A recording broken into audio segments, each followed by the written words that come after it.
Buenas tardes. Good afternoon. Muchas gracias. Thank you very much.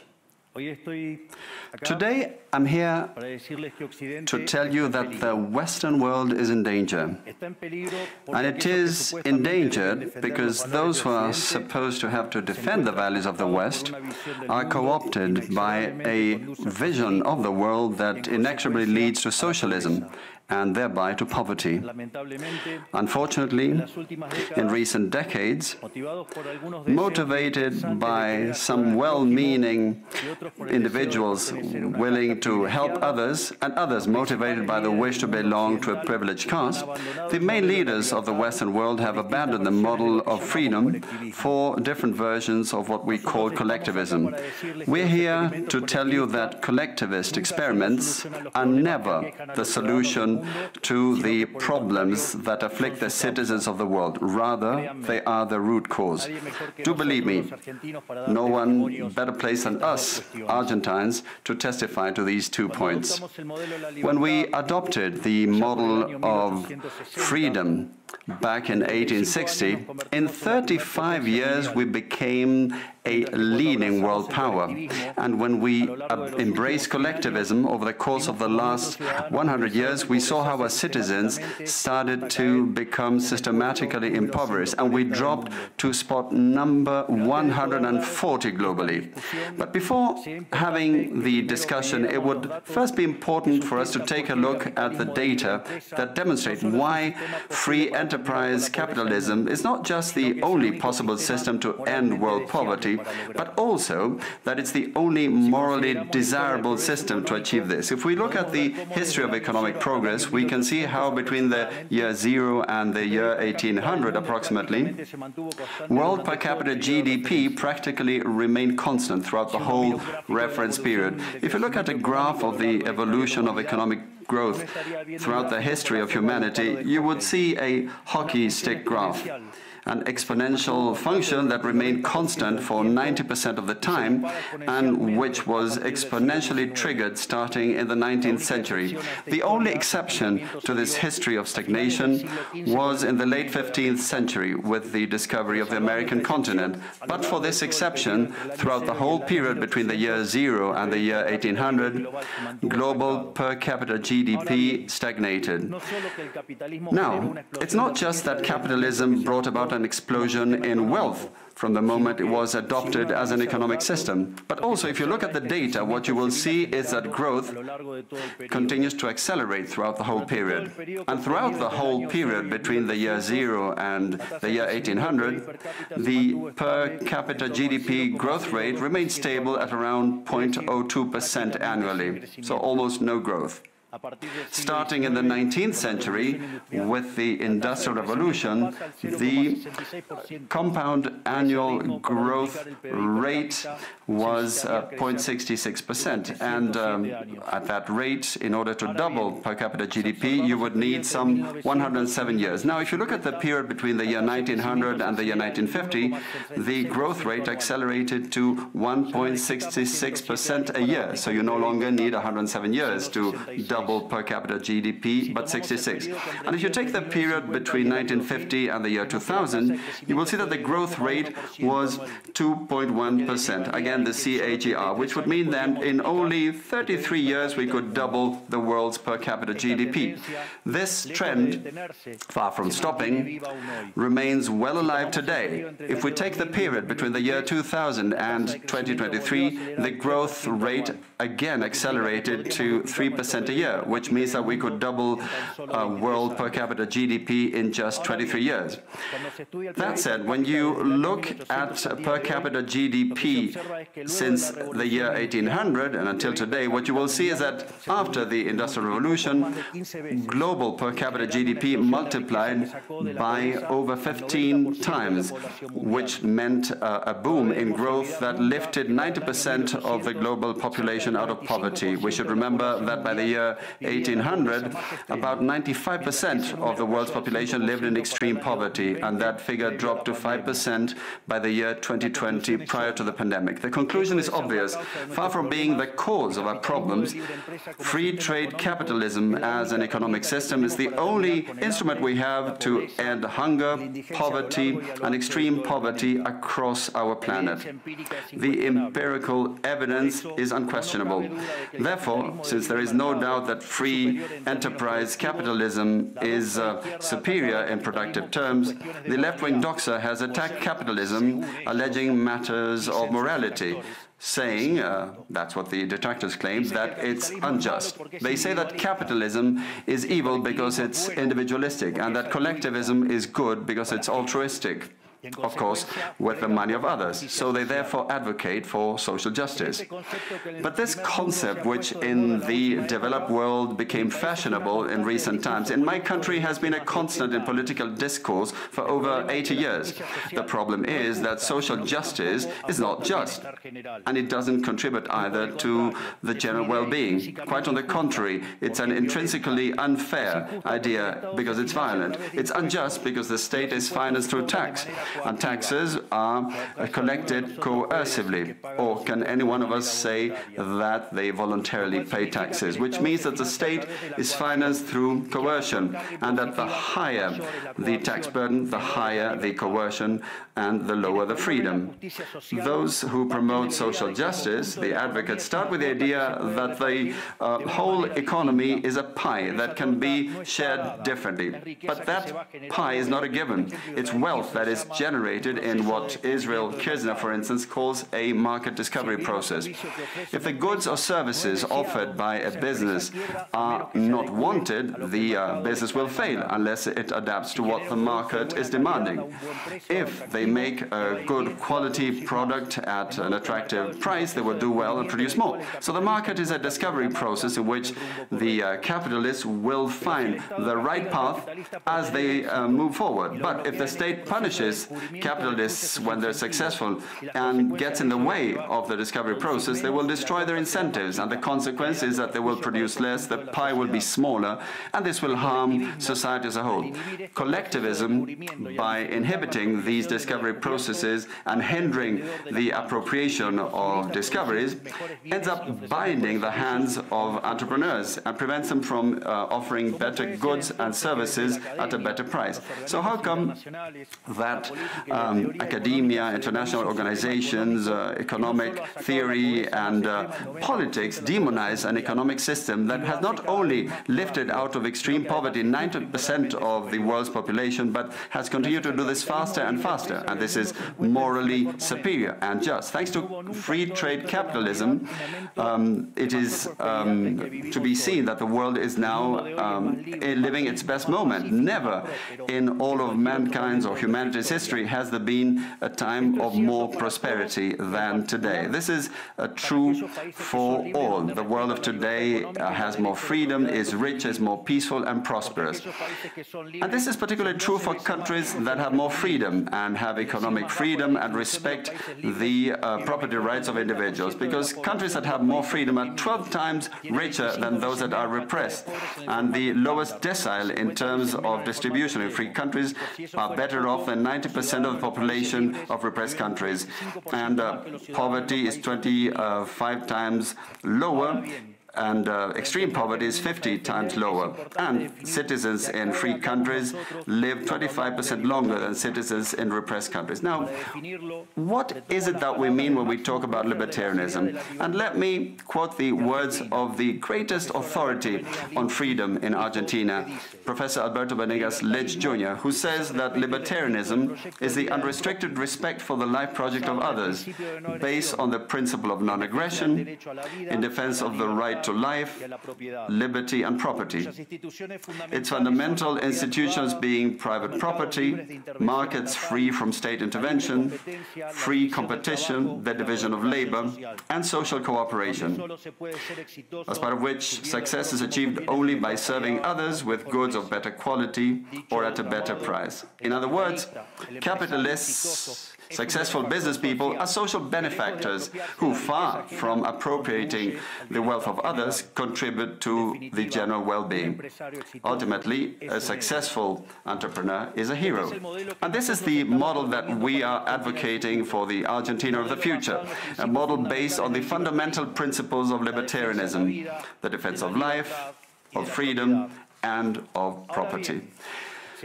Now, if free enterprise capitalism and economic freedom have proven to be extraordinary instruments to end poverty in the world, and we are now at the best time in the history of humanity, it is worth asking why I say that the West is endangered. And I say this precisely because in those of our countries that should defend the values of the free market, private property, and the other institutions of libertarianism, sectors of the political and economic establishment, some due to mistakes in their theoretical framework and others due to a greed for power, are undermining the foundations of libertarianism, opening up the doors to socialism and potentially condemning us to poverty, misery and stagnation. It should never be forgotten that socialism is always and everywhere an impoverishing phenomenon that has failed in all countries where it's been tried out. It's been a failure economically, socially, culturally, and it also murdered over 100 million human beings.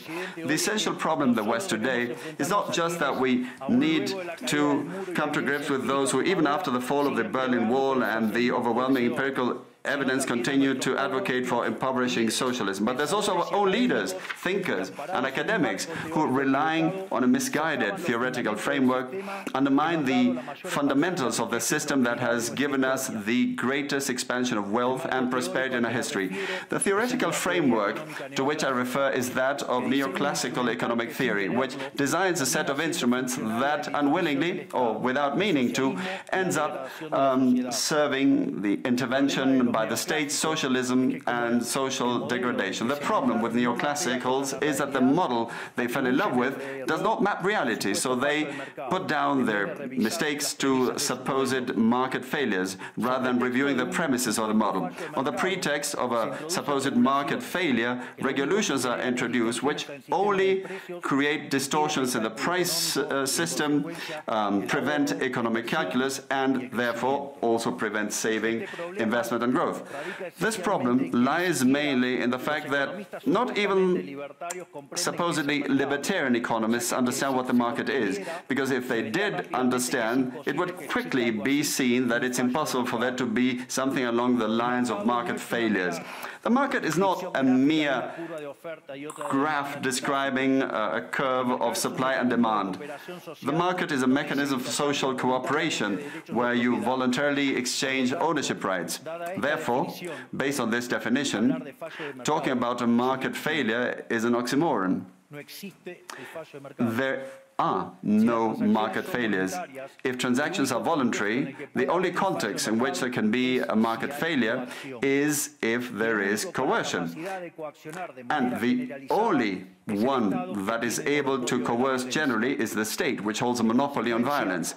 Consequently, if someone considers that there is a market failure, I would suggest that they check to see if the state intervention involved. And if they find that that's not the case, I would suggest that they check again, because obviously there's a mistake. Market failures do not exist. An example of these so-called market failures described by the neoclassicals are the concentrated structures of the economy. However, without increasing returns to scale functions, whose counterpart are the concentrated structures of the economy, we couldn't possibly explain economic growth since the year 1800 until today.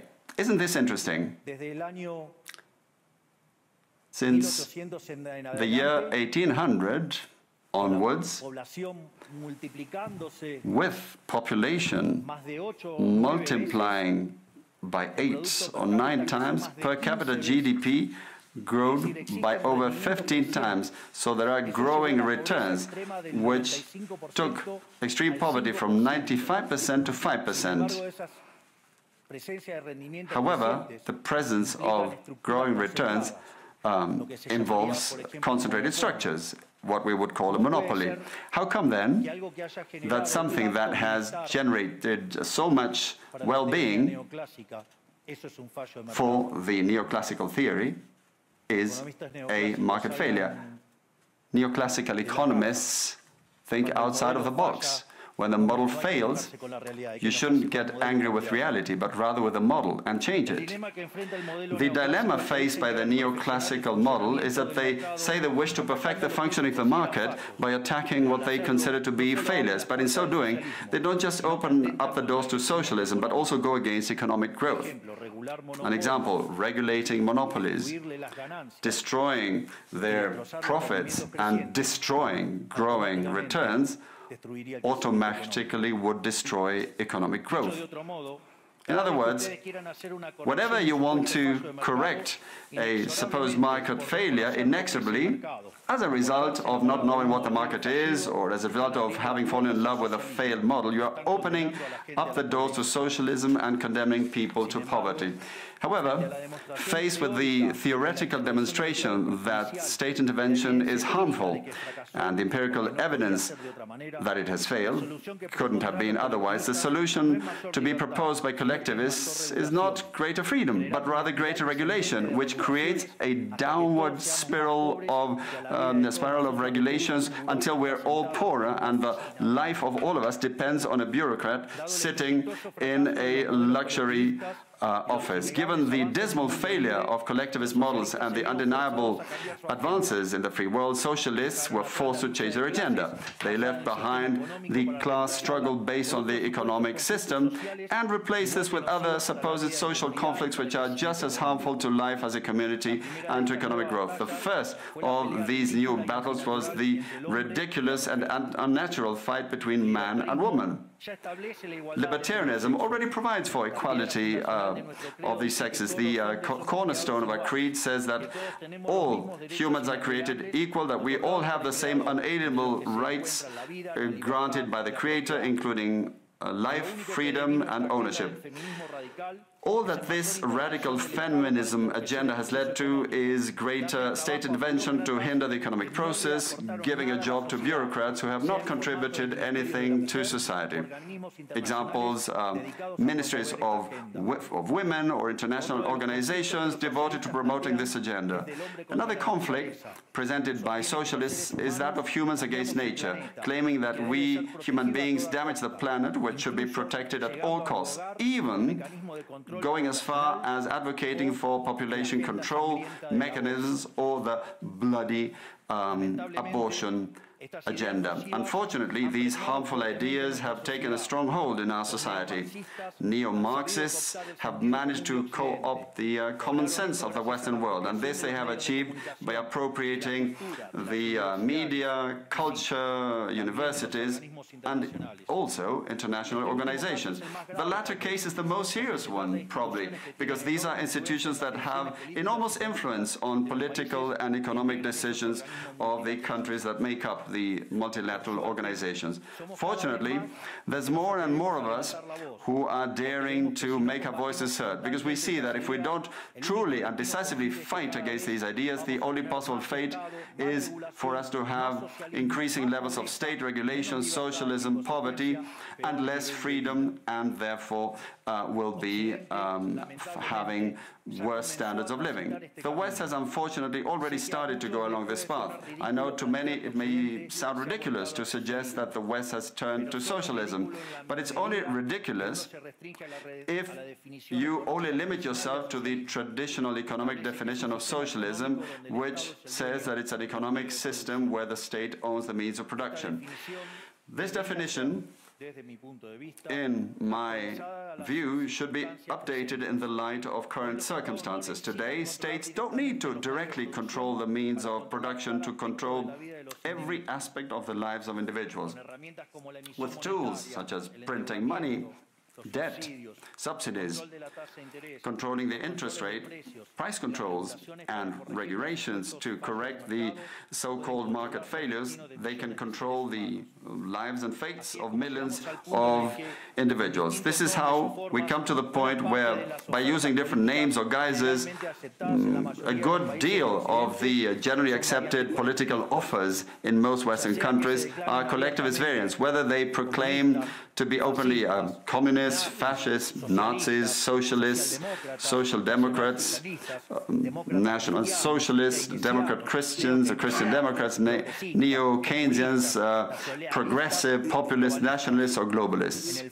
At bottom, there are no major differences. They all say that the state should steer all aspects of the lives of individuals. They all defend a model contrary to that one which led humanity to the most spectacular progress in its history. We have come here today to invite the rest of the countries in the Western world to get back on the path of prosperity, economic freedom, limited government, and unlimited respect for private property are essential elements for economic growth. And the impoverishment produced by collectivism is no fantasy, nor is it an inescapable fate. But it's a reality that we Argentines know very well. We have lived through this, we have been through this, because as I said earlier, ever since we decided to abandon the model of freedom that had made us rich, we have been caught up in a downward spiral, as part of which we are poorer and poorer day by day. So this is something we have lived through, and we are here to warn you about what can happen if the countries in the Western world that became rich through the model of freedom stay on this path of servitude. The case of Argentina is an empirical demonstration that no matter how rich you may be, or how much you may have in terms of natural resources, or how skilled your population may be, or educated, or how many bars of gold you may have in the central bank, if measures are adopted that hinder the free functioning of markets, free competition, free price systems, if you hinder trade, if you attack private property, the only possible fate is poverty. Therefore, in concluding, I would like to leave a message for all business people here and for those who are not here in person but are following from around the world. Do not be intimidated either by the political class or by parasites who live off the state. Do not surrender to a political class that only wants to stay in power and retain its privileges. You are social benefactors, you're heroes, you're the creators of the most extraordinary period of prosperity we've ever seen. Let no one tell you that your ambition is immoral. If you make money, it's because you offer a better product at a better price, thereby contributing to general well-being. Do not surrender to the advance of the state. The state is not the solution. The state is the problem itself. You are the true protagonists of this story. And rest assured that as from today, Argentina is your staunch, unconditional ally. Thank you very much, and long live freedom. Damn it.